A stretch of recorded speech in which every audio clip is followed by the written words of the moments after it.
one of the most common stereotypes that people have when it comes to poetry is that poetry only speaks of intimate emotions and abstract concepts or elevated feelings.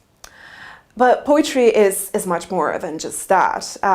Poetry also deals with the everyday and with routine. So in my research, I'm really interested in how artificial objects which aid us in our everyday life and which we now understand as, as technology, are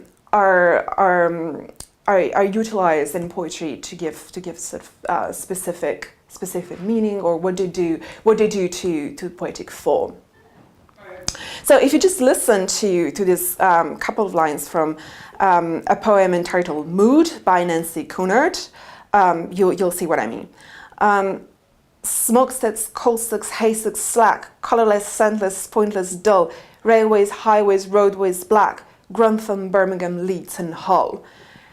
It's 1920 and Nancy Cunard is on a train. She's traveling on a train to the north of England, and in her meter she's trying to mimic the sound of her train commute. Now, this couldn't have been possible if there hadn't been trains to travel on in 1920. Another good example is T.S. Eliot's poem Rhapsody on a Windy Night, where he imagines walking around the city and talking to lampposts. Or E.E. Cummings' poem Your Little Voice, where he describes the excitement of talking to his beloved over the telephone for the first time.